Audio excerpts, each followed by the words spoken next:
Thank you for watching.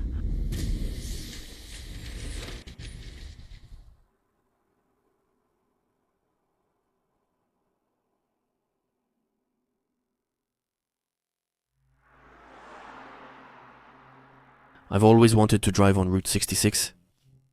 This famous road is so long, it's nearly impossible to drive without stopping. Even though today it has been officially decommissioned, it was no less than 2,448 miles long, which is equivalent to 3,945 kilometers. Many dream of driving on it, but few dare to go. Indeed, the trip is expensive and requires a lot of preparation. A vehicle on site, plenty of gas, money for meals, or to stay in a hotel. A plane ticket if you live outside the area. But above all, quite a bit of courage. It was on my 25th birthday that I decided to take the plunge. I talked with my brother about things I hadn't accomplished, my childhood dreams and biggest projects. I quickly realized I had never thought about traveling to America before, and even less to do Route 66. I began researching the trip's cost and necessary preparations. No surprise, the price was high, but unlike what I thought, it was within my means. After saving for years, my savings were finally going to be useful to fulfill one of my childhood dreams. In the days that followed, I organized everything. I rented a Harley-Davidson style motorcycle, and I checked out the different places to fill up on gas. Then finally, I booked my plane ticket to Chicago, the start of my long journey. I planned to do only half the route, not the whole thing. My main destination was the center of Route 66, namely the small town of Adrian in Texas, a town with barely 150 inhabitants. In terms of cost, it was quite doable. It was about 1,800 kilometers, and for me, that was more than enough to enjoy the trip. I chose not to book a hotel in advance, instead bringing cash to arrange it on the spot. In short, sleeping in the hotels or motels I would find on the spot was both dangerous and exciting. An American-style trip, right? I was sure this road trip would stay in my memory forever, that I could never regret taking the plunge. I was right about the first part, but definitely not about the second. When the big day arrived, I grabbed my small suitcase and headed to the airport. The flight was quite long, but I was so excited that I didn't sleep at all. The only times I was awake were to eat or go to the bathroom, or sometimes to look out the window. Lucky for me, I arrived quite late and went straight to sleep in the only hotel I had booked, near my road trip's starting point in Chicago. I slept soundly until 6 a.m. I immediately began the first phase of my journey, picking up the motorcycle. I took my backpack from my suitcase, grabbed a few extras, and took a taxi to the dealership renting these little wonders. After a short wait at reception, I met the salesman. I completed the rental paperwork and immediately began my long journey. The bike was absolutely perfect, with its handling, its speed, and the sound it made. Everything was just as I imagined. I was living my childhood dream. I smiled, remembering the courage I had shown. A lot of people never take the leap and decide to only travel close to home. Me, I'm not like that, and I prefer to live my dreams rather than just dream about my life. I drove toward my first stop, which was the city of Clinton, in Oklahoma. On this long road spanning several kilometers, I expected restaurants or small towns, but found none. I brought several power banks and had a full phone battery, but I needed global positioning system. In extreme need, even the king of tripe loses its appeal.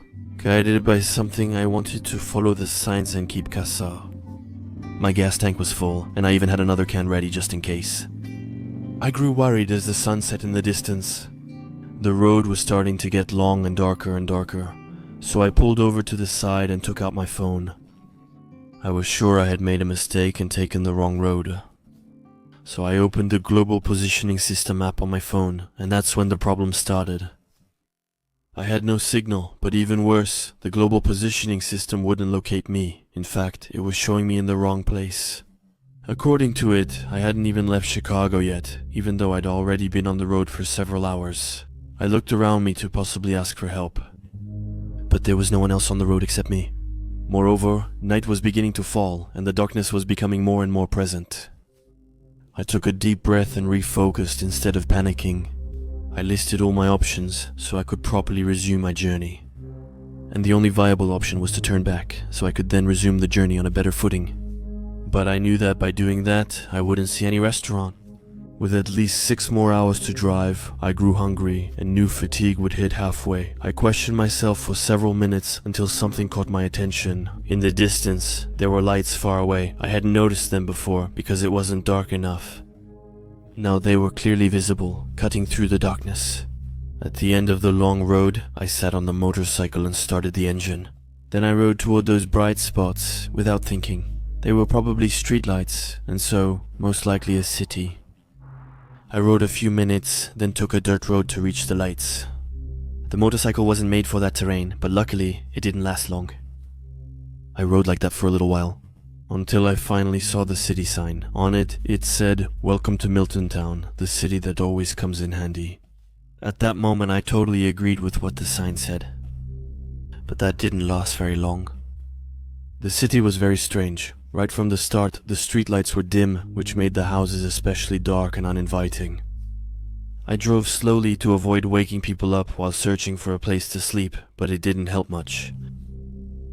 A face appeared at a window on my right, then another on my left, and this continued for a while. I didn't feel welcome here, and my presence seemed to intrigue the residents of Milton Town. I kept my eyes on the road. When I saw an 8th face, my feet were behind the curtains.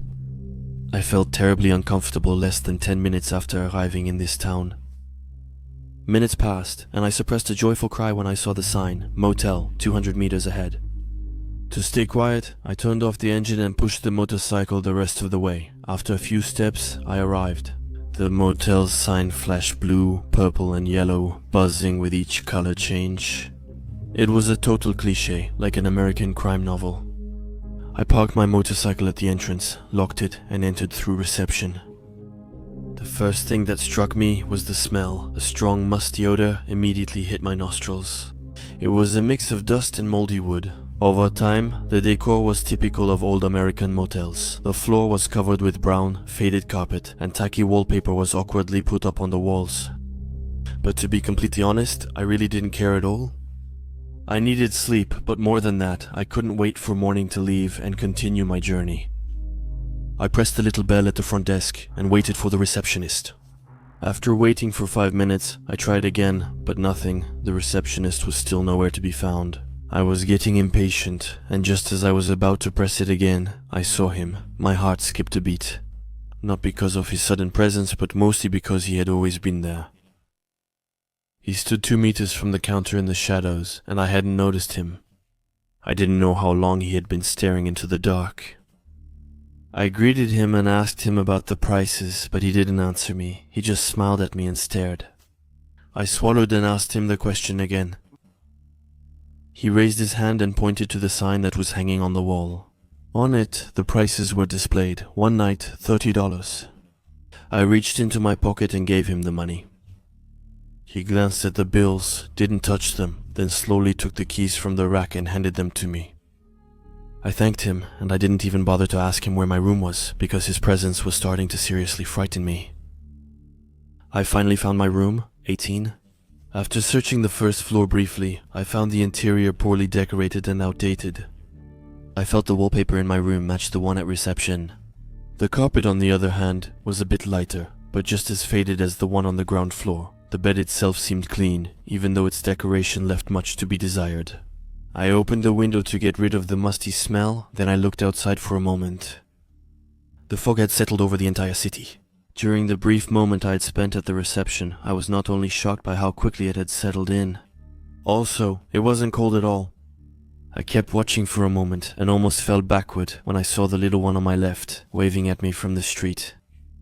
He was no taller than 5 feet, wore a black cap, and moved his hand from right to left toward me. I was about to go back in and close the window when I noticed more figures on my right. 2 adults in the shadows also appeared to signal to me. He moved slowly, hand from right to left, like the child. I trembled with fear in the uncomfortable situation. When I looked left again, my heart nearly stopped. The little one moved closer to the window, with 2 other children now standing behind him. Like the first child, they gently swung their hands from right to left. I immediately pulled my head back into my room and closed the window. I turned off the lights and lay down on the bed, not bothering to undress. Milton town was clearly full of lunatics and sociopaths. And I clearly didn't want to linger in this town. All I wanted was to close my eyes for a moment. Ask for directions so I could continue my journey the next morning and leave far, far away from here. And that's exactly what I did. I slept barely 3 or 4 hours. I went down the stairs to the lobby, and there I noticed that the strange receptionist was still there. I almost asked him if he ever slept, or if he slept standing up or hanging from the ceiling like a bat, but I held back. I guess he wouldn't have appreciated the joke. When I asked for directions, he did the same as the day before. Smile, look me straight in the eyes, but most importantly, not answer. I grew increasingly uncomfortable, but still found the courage to ask again. But as expected, he didn't answer again.